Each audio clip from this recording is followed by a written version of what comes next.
Krikščioniškajame pasaulyje Velykos yra itin svarbios. Joms pasiruošti skirtas visas gavėnios laikotarpis, kuriame vyrauja malda, susilaikymas ir rimtis. Tikintieji kviečiami atsigręžti į save, sužadinti dvasingumą, prisiminti Kristaus kančią ir jos prasmę, padėti vargstantiesiems. Itin svarbi paskutinioji savaitė, kurioje minima paskutinė vakarienė, vyksta budėjimai, šventinamas vanduo, verbos.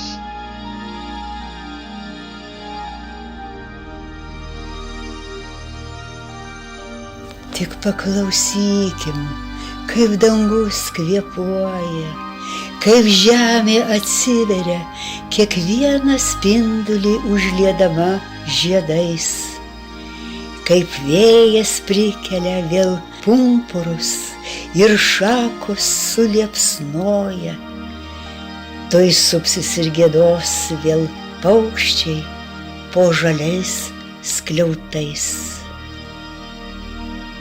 Prisikėlimo paslaptį dangus mums dovanojo ir sielos kelias vainikuotas maldoje. Kasdien prikelkim viltį, kai malda globoja ir apkabina mus, kad pasiliktumėm su ja.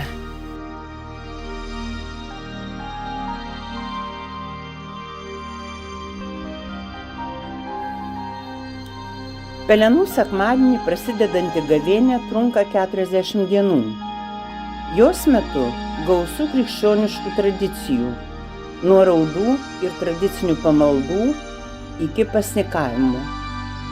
Su gavėnios tradicijomis susiję ir daugelis kitų papročių, o itin gausi jais buvo paskutinioji pasiruošimo savaitė. Didįjį ketvirtadienį nutildavo bažnyčios varpai, penktadienį buvo pagerbiamas kryžius, šeštadienį šventinama ugnis ir vanduo. Žmonės laikėsi gavėniai būdingos rimties, o didžiąją savaitę laikėsi ypač ramiai, vengė barnių ir pykčių. Didįjį penktadienį buvo mažiau dirbama, vengiama triukšmo, kai kur bažnyčiose net neteikdavo komunijos. Didįjį šeštadienį buvo šventinamas vanduo ir ugnis, kurių reikėjo parsinešti į namus juos apsivalyti. Lietuviai labai vertino ir šventintas verbas.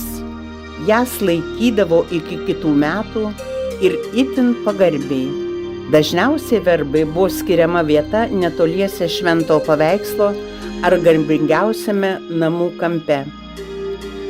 Pelenų trečiadienį, per praėjusį verbų sekmadienį šventintos verbos, vėl buvo nešamos į bažnyčią, iš jų gaminti pelenai susiję su gavėnios pradžios tradicija.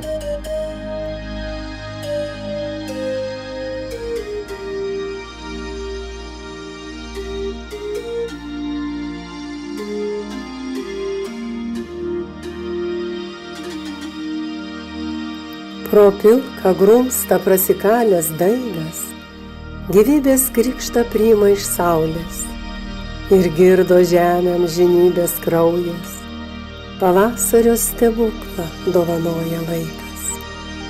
Ant paukščio sparno pakylėkim viltį, išbridę iš kančios ir skausmo upės. Prie kryžiaus žydinčio maldoj suklupę, prisikėlimo šviesai vėl atverkim širdį. Atmerkė medžiai jau žalias blakstienas. Prisikėlimo šventė širdyje. Už viltį, meilę, amžinybės dieną uždekim aukurą ir susitelkim maldoje.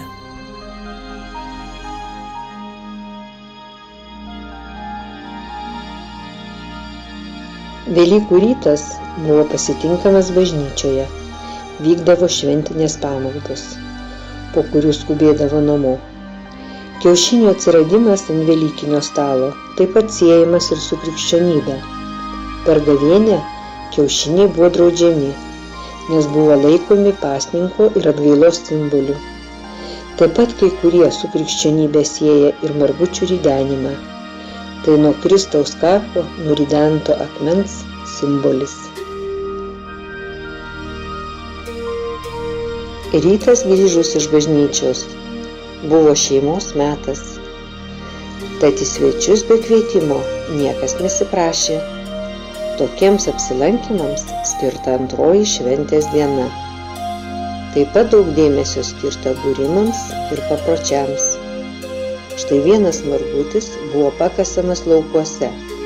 Jis turėjo duoti gerą derlių. Taip pat kiaušiniai sieti su gyvatėmis gyvenančiamis požemyje. Tad ir margučių ridenimo tradicija susiformavo ne šiaip sau. Anuomet tikėta, kad ridenant margučius yra žadinamos gyvatės, žemės gyventojos. Tikėta, kad gyvatės pavidalu pasirodo ir vėlės, kurios globoja derlių ir gamtą.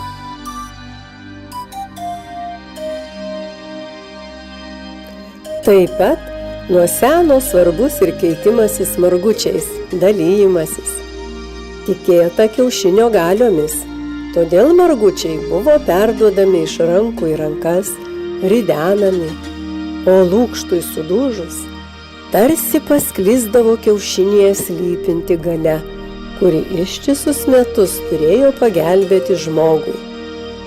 Ypatingas dėmesys buvo skiriamas mažiesiems. Pabudę vaikai skubėjo ieškoti margučių. Po 2 ant palangės palikdavo Velykė, kuri, kaip tėvai pasakodavo, gyvena pamiškėje ir gražiai margina kiaušinius, kuriuos geriems vaikams dalina į vežimą pasikinkiusi kiškius. Nakčia visus, kurie buvo geri, aplanko ir apdovanoja. Šis pasakojimas paaiškina ir kiškių simboliką Velykų šventėje.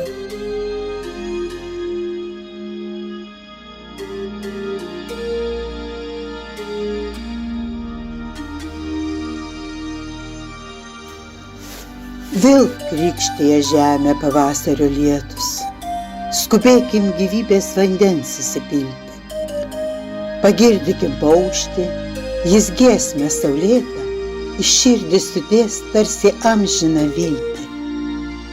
Dėkokime Dievui už nueitą kelią, už tai, kad gyvenam, už tai, kad išliksim, už tą stebuklingą likimo žvaigždelę, už tai, kad su ja kažkada susitiksim.